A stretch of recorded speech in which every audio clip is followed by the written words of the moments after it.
ഞാൻ അന്ന് തന്നെ ഇത് പ്രശ്നം ഉണ്ടാവുമെന്നാണ് വിചാരിച്ചത്. ഇത്ര ലേറ്റ് ആയിട്ടാണ് വന്നത്, കുഴപ്പമൊന്നുമില്ല. അത് നമ്മൾ നേരത്തെ പറഞ്ഞ പോലെ ഞാൻ അത് ഉദ്ദേശിച്ചിട്ട് വേണ്ടി ചെയ്ത് തന്നെയാണ്. നമ്മൾ ലൈക്ക് ഇത് സംസാര സ്വാതന്ത്ര്യമുള്ള ഒരു രാജ്യമാണല്ലോ. അപ്പോൾ നമുക്ക് ആരെ വേണേലും വിമർശിക്കാനുള്ള സ്വാതന്ത്ര്യം ഇവിടെ ഉണ്ട്. അപ്പോൾ ആ ഒരു വിശ്വാസത്തിലാണ് ഞാൻ ചെയ്തിരിക്കുന്നത്. കുഴപ്പമൊന്നുമില്ല അതിൽ. ഇതാണ് നിലപാട്. വായിൽ വരുന്നത് കോതയ്ക്ക് പാട്ടെന്ന രീതിയിൽ തട്ടിവിടുകയും 4 പേർ വഴിത്തലക്കിൽ നിന്ന് അതിനെതിരെ വിമർശനം ഉന്നയിക്കുകയും ചെയ്യുമ്പോൾ ഞാൻ അങ്ങനെ ആയിരുന്നില്ല ഉദ്ദേശിച്ചത്. എൻ്റെ വരികൾ വളച്ചൊടിച്ചതായിരുന്നു. അതിലാർക്കെങ്കിലും വേദനയുണ്ടെങ്കിൽ ഞാനത് പിൻവലിക്കുന്നു, നിരുപാധികം അതിൽ ഖേദിക്കുന്നു എന്നൊക്കെ തരാതരം പോലെ സംസാരിക്കുന്ന രാഷ്ട്രീയ നേതാക്കന്മാരെയും സാംസ്കാരിക പ്രമുഖന്മാരെയും ഒക്കെ കണ്ട് മടുത്ത നാട്ടിൽ സമൂഹത്തിൻ്റെ നടുവിൽ നിന്നുകൊണ്ട് ഞാൻ പറഞ്ഞത് തന്നെയാണ്. നിങ്ങൾ എന്താണോ ഉദ്ദേശിച്ചത് അത് തന്നെയാണ് ഈ വരികൾ എഴുതിയപ്പോൾ ഞാനും ഉദ്ദേശിച്ചത് എന്ന് തുറന്നു പറഞ്ഞുകൊണ്ട് വേടൻ ഇപ്പോൾ രംഗത്തെത്തിയിരിക്കുകയാണ്. കുറച്ചധികം സൈബർ ആക്രമണങ്ങളും കുറച്ച് യൂട്യൂബ് വീഡിയോകളും പിന്നെ 4 കവലപ്രസംഗങ്ങളും കേൾക്കുമ്പോൾ വാലും ചുരുട്ടി അങ്ങ് ലങ്കയിലേക്ക് അവൻ തിരികെ പറക്കും എന്ന് കരുതിയവർക്ക് തെറ്റി. തന്നെ വിമർശിച്ചവർക്കും കൂകി തോൽപ്പിക്കാമെന്ന് കരുതി രംഗത്തെത്തിയവർക്കും വളരെ കൃത്യമായ മറുപടിയുമായിട്ടാണ് വേടനെത്തിയിരിക്കുന്നത്. താൻ ചെയ്യുന്നത് തൻ്റെ ജോലിയാണെന്നും ഇത് നിർത്താൻ പോകുന്നില്ല, ഇതിനേക്കാൾ വലുത് വരാൻ പോകുന്നതേ ഉള്ളൂ എന്നും മുന്നറിയിപ്പ് നൽകിയിരിക്കുകയാണ്. 10-24 വയസ്സ് മാത്രം പ്രായമുള്ളൊരു ചെറിയ പയ്യൻ ജീവിതം ഇനിയും അദ്ദേഹത്തിൻ്റെ മുമ്പിൽ നീണ്ടു നിവർന്ന് കിടക്കുകയാണ്. പക്ഷേ തനിക്കറിയാം, ഈ ജീവിതത്തിൻ്റെ മഹത്വം എന്ന് പറയുന്നത് അതിൻ്റെ ദൈർഘ്യം കൊണ്ടല്ല, എത്ര നാൾ ജീവിച്ചിരുന്നു എന്നുള്ളത് കൊണ്ടല്ല. പകരം കുറച്ചുനാൾ മാത്രമേ ജീവിച്ചുള്ളൂ എങ്കിലും ആ ജീവിച്ചിരിക്കുന്ന കാലം അത് മഹത്വകരമായിരിക്കണം, അത് സമൂഹം അടയാളപ്പെടുത്തുന്നതായിരിക്കണം. അതുകൊണ്ട് വിമർശിക്കുന്നവർക്ക് വിമർശിക്കാം, ആക്രമിക്കുവാൻ വരുന്നവർക്ക് അത് തുടരാം, വിഷം കുത്തിവെക്കുവാൻ വരുന്നവർക്ക് അതും തുടരാം. ഞാൻ എൻ്റെ ജോലി തുടർന്നുകൊണ്ടേയിരിക്കും. അല്ല വേട, ഇപ്പോൾ കാണുന്ന ഈ പ്രശ്നമൊന്നും ഒരു പ്രശ്നമായിട്ട് താങ്കൾ കാണുന്നില്ലേ? ഇത് പ്രശ്നമായിട്ട് എടുത്ത് കഴിഞ്ഞാൽ ജീവിക്കാൻ പറ്റണ്ടേ? അതാണ്, ഇതൊക്കെ പ്രശ്നമായി കണ്ടു തുടങ്ങിയാൽ പിന്നെ ജീവിക്കാൻ പറ്റുമോ? എന്ന് വെച്ചാൽ തുടങ്ങി വെച്ചതൊക്കെ തുടങ്ങിയത് തന്നെയാണ്, അത് അവസാനിപ്പിക്കാൻ വേണ്ടിയല്ല തുടങ്ങിയത്. ഇല്ല മാഷെ, ഒരിക്കലും ഉണ്ടാവില്ല. വാക്കുകളുടെയും വരികളുടെയും മൂർച്ചയൊന്നും അല്പം പോലും കുറയ്ക്കാൻ പദ്ധതിയില്ല. കഴിഞ്ഞ ദിവസം തന്നെ അതുകൊണ്ടാണ് വേടൻ പ്രഖ്യാപിച്ചത് രാവണനെ കുറിച്ചുള്ള അടുത്ത പാട്ട് വരാൻ പോവുകയാണെന്ന്. 10 തല എന്ന് വെച്ചാൽ കൃത്യമായ ആക്രമണം തന്നെയാണ് ലക്ഷ്യമിടുന്നത്. മാത്രവുമല്ല, നിങ്ങൾ ഈ പറയുന്ന രാമനെ എനിക്ക് അറിയുകയുമില്ല എന്ന് തുറന്നടിച്ചിരിക്കുകയാണ്. കോലാഹലങ്ങൾ പലതും ഉണ്ടാകും, പലരുടെയും ഉറക്കം നഷ്ടപ്പെടും, ഒരുപക്ഷെ ആക്രമിക്കപ്പെടും, കള്ളക്കേസിൽ കുടുക്കി ജയിലിലടയ്ക്കും, ഇല്ലെങ്കിൽ ചിലപ്പോൾ ഇല്ലാതെയാക്കി കളയും. ചരിത്രം അങ്ങനെയൊക്കെ ആണല്ലോ. അത് എന്തു തന്നെയായാലും പിൻപിലേക്ക് മാറുവാൻ അല്പം പോലും താല്പര്യമില്ല. വേടൻ പറയുന്ന രാഷ്ട്രീയത്തെ ആശയപരമായി എതിർത്ത് തോൽപ്പിക്കുവാൻ കഴിയില്ല എന്ന് നന്നായി അറിയാവുന്നത് കൊണ്ട് തന്നെയാണ് അയാൾ വിഘടനവാദിയാണെന്നും അയാൾ കഞ്ചാവോളിയാണെന്നും അയാൾ ജാതീയത വീണ്ടും സമൂഹത്തിൽ കൊണ്ടുവരുവാൻ ശ്രമിക്കുന്നവനാണെന്നും ഒക്കെ പറഞ്ഞ് വേടനെതിരെ പലരും വികാരമിളക്കി വിടുന്നത്. പക്ഷേ കേരളത്തിലെ BJP നേതൃത്വത്തിന് സംഗതി പിടികിട്ടിയിട്ടുണ്ട്. അതുകൊണ്ട് തന്നെയാണ് അവർ മിണ്ടാതിരിക്കുന്നത്. വെറുപ്പിന്റെ രാഷ്ട്രീയം പറഞ്ഞുകൊണ്ട് എല്ലാ മേഖലകളിലും അധികാരം ഉറപ്പിച്ചു വന്നവർക്ക് ഉരുളയ്ക്കുപ്പേരി പോലെയുള്ള മറുപടി പറയുവാൻ അനുഭവങ്ങളുടെ തീച്ചൂളയിൽ ഉരുകിയൊലിച്ച ഒരു തലമുറയുടെ പ്രതിനിധി എഴുന്നേറ്റപ്പോൾ അവരുടെ കോട്ടകൊത്തളങ്ങൾ തന്നെ തകർക്കപ്പെടുവാൻ സാധ്യതയുണ്ട് എന്നവർക്ക് മനസ്സിലായി. അതുകൊണ്ട് തന്നെയാണ് മിനി കൃഷ്ണകുമാറിനെ ശാസിക്കുകയും വേടൻ വിഷയത്തിൽ ഇനി പരസ്യമായി പ്രതികരണത്തിന് ആരും മുതിരണ്ട എന്ന് BJP നേതൃത്വം തീരുമാനിക്കുകയും ചെയ്തത്. കാരണം മറുപടി പറയാൻ പോയാൽ പ്രശ്നമാണ്. ചരിത്രത്തിന്റെ കാണാക്കയങ്ങളിലേക്ക് വേടൻ വീണ്ടും ഊളിയിടുകയും മൂർച്ചയുള്ള വാക്കുകളുമായി പുതിയ തലമുറ ഇതുവരെ കേട്ടിട്ടില്ലാത്ത പലതും അവരുടെ തലച്ചോറുകളിലേക്ക് വാരി വിതറുകയും ചെയ്യും എന്നിവർ ഭയപ്പെടുന്നു. അങ്ങനെ സംഭവിച്ചാൽ കാലഘട്ടങ്ങളായി പൂജിക്കപ്പെടുന്ന മനുസ്മൃതിയും വിചാരധാരയും ഒക്കെ പിന്നെ അങ്ങ് അറബിക്കടലിൽ ഒഴുക്കുകയേ നിർവാഹമുള്ളൂ എന്ന് ഇവർക്ക് നന്നായിട്ട് അറിയാം. തീർച്ചയായിട്ടും അത് നമ്മളെടുക്കുന്ന ജോലി അതാണല്ലോ. അപ്പോൾ തീർച്ചയായിട്ടും പാട്ട് എഴുതുന്നതിൽ വേറെ കോംപ്രമൈസും കാര്യങ്ങളൊന്നുമില്ല, അത് ചെയ്തിരിക്കും. കോംപ്രമൈസുകൾക്കില്ല, ഒത്തുതീർപ്പുകൾക്കില്ല. ഇന്നലെ വരെ ചെയ്തതെന്താണോ ഇനിയും അത് തുടർന്നും ചെയ്തുകൊണ്ടിരിക്കും. ഇതെന്റെ ജോലിയാണ്. വേടന്റെ പിന്നാലെ കൂട്ടമായി ഒഴുകിയെത്തുന്ന ചെറുപ്പക്കാരെ കാണുമ്പോൾ വെളവും ബോധവും ഇല്ലാത്തവർ എന്നൊരു ചിന്ത പലർക്കുമുണ്ട്. അവരിൽ പലരും ഇതൊക്കെ ഒളിഞ്ഞും തെളിഞ്ഞും വിളിച്ചു പറയുന്നുമുണ്ട്. പക്ഷേ ഈ നിശ്ചയദാർഢ്യത്തിന്റെയും വാക്കുകളുടെ മൂർച്ചയുടെയും ആരാധകരായി തീർച്ചയായിട്ടും ചെറുപ്പക്കാർ മാത്രമല്ല, മൂല്യബോധമുള്ള ഓരോ മനുഷ്യനും മാറും. നിങ്ങൾക്ക് കാണാൻ കഴിയുന്നില്ലേ വേടന്റെ ചുറ്റും മൈക്കുമായി നിൽക്കുന്ന മാധ്യമ സംഘങ്ങളെ? മുഖ്യമന്ത്രിയാണെങ്കിൽ പോലും യാതൊരു ഔദാര്യവും കാണിക്കാതെ ഒരു മര്യാദയുമില്ലാത്ത ചോദ്യങ്ങൾ ചോദിച്ച് വട്ടം കറക്കുന്നവർ വേടന്റെ മുൻപിൽ മാന്യമായ വാക്കുകളുമായി കാത്തു നിൽക്കുകയാണ് മറുപടിക്ക് വേണ്ടി. അയാൾ പറയേണ്ടത് മാത്രമേ പറയൂ. അയാളുടെ വായിലൊന്നും അനാവശ്യങ്ങളൊന്നും തന്നെ വരില്ല എന്നവർക്ക് നന്നായിട്ട് അറിയാം. മാത്രവുമല്ല, അയാൾ പറയേണ്ടത് മാത്രമേ പറഞ്ഞിട്ടുള്ളൂ, അയാൾ അനാവശ്യങ്ങളൊന്നും പറഞ്ഞിട്ടുമില്ല എന്നും അവർക്ക് നന്നായിട്ടറിയാം. പൊളിറ്റിക്കൽ കറക്റ്റ്നെസ് ഇല്ലാത്ത ഏതെങ്കിലും ഒരു പാട്ടോ കവിതയോ വേടന്റെ തൂലികയിൽ നിന്നും അടർന്നു വീണിരുന്നുവെങ്കിൽ തീർച്ചയായിട്ടും ഈ മാധ്യമ പടകൾ അയാളെ വളഞ്ഞിട്ട് ആക്രമിക്കുമായിരുന്നു.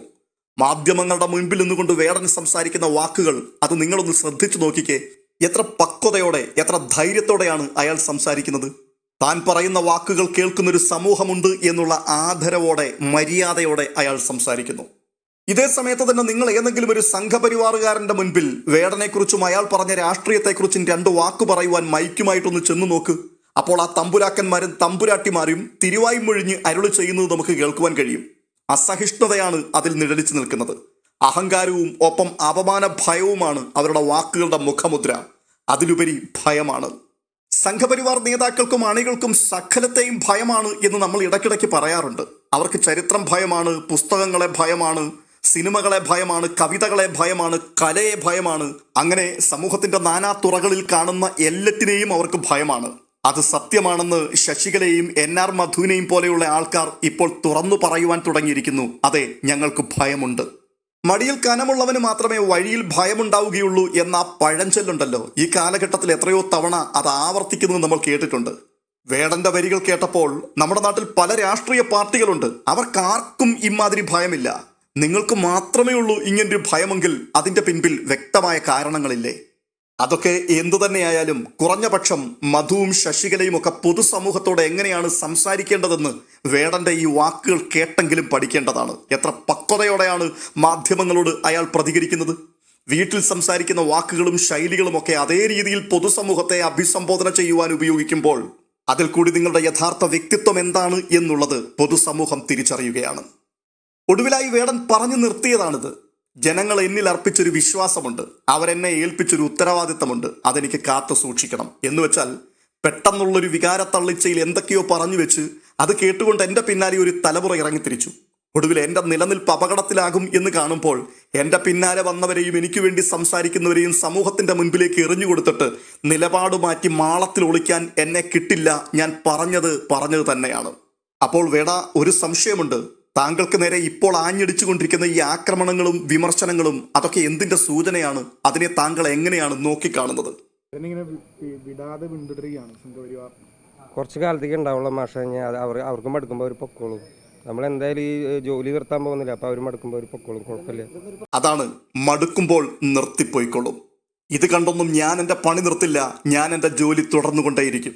അത് ഇഷ്ടപ്പെടാത്തവർ എന്തെങ്കിലുമൊക്കെ വിളിച്ചു പോവും. കുറച്ചു കഴിയുമ്പോൾ അവർ മടുക്കും. പതിയെ അവരി പണി നിർത്തിപ്പോയിക്കൊള്ളും. വേടന്റെ ഈ വാക്കുകൾ പലർക്കുമുള്ള കൃത്യമായ മറുപടി തന്നെയാണ്. എന്ന് വെച്ചാൽ വേടന്റെ പാട്ട് തുടങ്ങിയപ്പോൾ തന്നെ ആദ്യമേ അയാൾക്കെതിരെ പല്ലും നഖവും ഉപയോഗിച്ച് ആക്രമണം അഴിച്ചുവിട്ട പലരും ഒരാഴ്ച പിന്നിട്ടപ്പോൾ മനസ്സിലാക്കി പണി പാളിയെന്ന്. അല്ലെങ്കിൽ നിങ്ങൾ ശശികലയുടെയൊക്കെ ലേറ്റസ്റ്റ് ഇന്റർവ്യൂകളൊന്ന് പരിശോധിച്ച് നോക്കിയേ. കഞ്ചാവോളി എന്ന് വിളിച്ച് സംസാരം ആരംഭിച്ച ആ സ്ത്രീ ഒടുവിൽ വേടനെ കുട്ടി എന്ന് വിളിച്ച് സംസാരിക്കാൻ തുടങ്ങി. വേടൻ നല്ല കുട്ടിയാണ്, വേടന്റെ പാട്ട് വളരെ നല്ലതാണ്, അതിൽ ചില വാക്കുകൾ മാത്രമേ ഉള്ളൂ പ്രശ്നം എന്ന രീതിയിലേക്ക് അഭിപ്രായം മയപ്പെടുത്തി. അതെന്തുകൊണ്ടാണ്? ശശികല കഴിഞ്ഞ ദിവസം പറഞ്ഞത് അങ്ങേയറ്റം വേടനോടുള്ള ബഹുമാനം വെളിപ്പെടുത്തുന്ന ഒരാശയമാണ്. എന്ന് വെച്ചാൽ, നിങ്ങൾ കരുതുന്നത് പോലെ എൻ്റെ ഉള്ളിൽ ഈ ജാതി വെറിയൊന്നുമില്ല കേട്ടോ. ഞാൻ വായിക്കുന്ന പുസ്തകം ഏതാണെന്ന് നിങ്ങൾക്കറിയാമോ? അത് രാമായണമാണ്. അത് എഴുതിയതാരാണെന്നറിയാമോ? അതൊരു വേടനാണ്. നിങ്ങൾ പറയുന്നത് പോലെ ഈ ജാതി വെറിയൊക്കെ എൻ്റെ മനസ്സിലുണ്ടായിരുന്നുവെങ്കിൽ ഏതോ ഒരു വേടൻ എഴുതിയ രാമായണമൊക്കെ ഞാൻ വായിക്കുമോ? കൊള്ളാം ശശികല ടീച്ചറെ, നിങ്ങളൊരു സംഭവം തന്നെയാണ്, സമ്മതിച്ചിരിക്കുന്നു. ആടിനെ പട്ടിയാക്കുവാനും ആ പട്ടിയെ പിന്നെ പേപ്പട്ടിയാണ് എന്ന് പറഞ്ഞ് കൂട്ടം ചേർന്ന് തല്ലിക്കൊല്ലാനും നന്നായിട്ട് അറിയാവുന്ന നിങ്ങൾ, പൂച്ച എങ്ങനെ വന്നു വീണാലും ഒടുവിൽ 4 കാലിൽ നിൽക്കും എന്ന് പറയുന്നത് പോലെ നിൽക്കാൻ ശ്രമിക്കുകയാണ്. എന്നാൽ നിങ്ങളെ കേൾക്കുകയും കാണുകയും ചെയ്യുന്നത് മലയാളികളാണ്. അവർക്ക് വിവരവും ബോധവുമുണ്ട്, അത് നിങ്ങൾ മറക്കരുത്. ശശികല ഇങ്ങനെ നിലപാടുകളെ മയപ്പെടുത്തിയിട്ടുണ്ടെങ്കിൽ അതിന്റെ കാരണം എന്താണ്? അത് വേടൻ തന്നെ പറയുന്നുണ്ട്. പല കാര്യങ്ങളുണ്ടായിരിക്കും. ചിലപ്പോൾ ഇലക്ഷനൊക്കെ, പഞ്ചായത്ത് ഇലക്ഷൻ വരികയില്ല 2 മാസം കൂടി കഴിഞ്ഞാൽ. ഇലക്ഷനായിട്ട് ബന്ധപ്പെട്ടുള്ള കാര്യങ്ങളൊക്കെ ഉണ്ടാവും അതിനകത്ത്. അതാണ് കാര്യം. പഞ്ചായത്ത് തെരഞ്ഞെടുപ്പ് വരുവാൻ 2 മാസം കൂടിയേ ഉള്ളൂ. അതുകൊണ്ടുള്ള ആത്മസംയമനമാണ്. തൽക്കാലം ഇനി കുറച്ചു നാളത്തേക്ക് വിഷം തുപ്പുന്നില്ല. ഇതിനൊപ്പം കൂട്ടി വായിക്കേണ്ട മറ്റൊരു സംഭവം കൂടി പറയാം. വേടൻ പാടി തുടങ്ങിയപ്പോൾ അത് സമൂഹം ഏറ്റെടുത്തപ്പോൾ പലരും പറഞ്ഞത് അണയാൻ പോകുന്ന തീ ആളിക്കത്തും, അതുകൊണ്ട് അതൊന്നും കാര്യമാക്കി എടുക്കണ്ട എന്നായിരുന്നു. കൂട്ടത്തിൽ വന്ന പല കമന്റുകളിൽ ശ്രദ്ധേയമായ ഒരു കമന്റ് ഇതായിരുന്നു: കോളനികൾക്കൊക്കെ ഇപ്പോൾ എന്താ ധൈര്യം? ഈ ആൾക്കൂട്ടമൊക്കെ അങ്ങ് പോകും, അപ്പോൾ കാണണം ധൈര്യമൊക്കെ. ഈ കമന്റ് ആരുടെ തലയിൽ നിന്ന് വന്നതാണെന്ന് പ്രത്യേകിച്ച് പറയേണ്ട ആവശ്യമില്ലല്ലോ. ഒരു ശരാശരി സംഖ്യയ്ക്ക് ഇങ്ങനെ മാത്രമേ ചിന്തിക്കാനും പറയുവാനും കഴിയൂ. ഇവിടെ ജാതിയൊന്നുമില്ല, ജാതിയൊക്കെ പണ്ടായിരുന്നു. അംബേദ്കറൊക്കെ ഇല്ലാതെയാക്കിയ ജാതി വീണ്ടും കൊത്തിപ്പൊക്കി ജാതിയെ വേർതിരിവുണ്ടാക്കി നാട്ടിൽ കലാപത്തിന് ആഹ്വാനം ചെയ്യുന്നവനാണ് വേടൻ എന്ന് നേതൃത്വത്തിലിരിക്കുന്ന ചിലരൊക്കെ വിളിച്ചു പറയുമ്പോൾ അണികൾ പറയുകയാണ് കോളനികൾ എന്ന്. നിങ്ങൾ ഈ കോളനി എന്നുള്ളത് കൊണ്ട് എന്താണ് ഉദ്ദേശിച്ചത്? ആ വാക്കിൽ തന്നെ അതിന്റെ ആശയം വ്യക്തമല്ലേ? ജാതി വെറി കൊണ്ട് പണ്ടാരമടങ്ങിപ്പോയ നിന്റെ ദുഷിച്ച മനസ്സിന്റെ പച്ചയായ പ്രതിഫലനമല്ലേ ഇതിൽ നിഴലിച്ചു നിൽക്കുന്നത്? ആൾക്കൂട്ടമൊക്കെ അങ്ങ് പോകും, അപ്പോഴും കാണണം ഈ ധൈര്യം എന്നുള്ളത് കൊണ്ട് എന്താണ് നിങ്ങളൊക്കെ ഉദ്ദേശിക്കുന്നത്? നിന്നെ ഒറ്റയ്ക്ക് ഞങ്ങളുടെ കയ്യിൽ കിട്ടും, അന്ന് ഞങ്ങൾ നിന്നെ അങ്ങ് ഒലത്തിക്കളയും എന്നല്ലേ? അങ്ങനെ പേടിച്ചാൽ ജീവിക്കാൻ പറ്റുമോ എന്ന് തന്നെയാണ് വേടൻ ചോദിച്ചിരിക്കുന്നത്. അതുകൊണ്ട് വേടൻ ഇനിയും പാടും. അയാളുടെ വാക്കുകളുടെ മൂർച്ച കൊണ്ട് നിങ്ങളിൽ ഇനിയും ചോര പൊടിഞ്ഞുകൊണ്ടേയിരിക്കും. കേരളത്തിലെ ജാതി മരങ്ങളുടെ അടിവേരിനാണ് വേടൻ തീയിട്ടിരിക്കുന്നത്.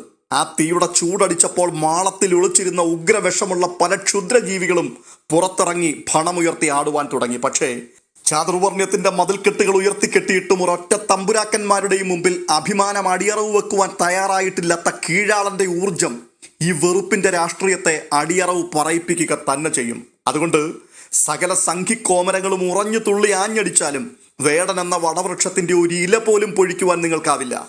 കാരണം ആ വൃക്ഷത്തിന്റെ വേരാഴ്ന്നിറങ്ങിയിരിക്കുന്നത് സാധാരണക്കാരന്റെ ഹൃദയത്തിലാണ്. വേടന്റെ വാക്കുകൾ നിങ്ങളെ വീണ്ടും അലോസരപ്പെടുത്തുകയാണ്. അവന്റെ കണ്ണുകളിൽ കനലാണ് എരിയുന്നത്. അവന്റെ വാക്കുകൾക്ക് വാളിന്റെ മൂർച്ചയുണ്ട്. അവനെ നിങ്ങൾ സൂക്ഷിക്കണം. അതുകൊണ്ട് പരസ്യ പ്രതികരണങ്ങൾ സൂക്ഷിച്ചു വേണം. ഒരുപക്ഷെ അവൻ വീണ്ടും ഒരു വൻ കൊടുങ്കാറ്റായി നിങ്ങളുടെ മേൽ ആഞ്ഞു പതിച്ചാൽ അത് വൻ നഷ്ടമായിരിക്കും നിങ്ങളുടെ പാളയത്തിൽ ഉണ്ടാക്കാൻ പോകുന്നത്.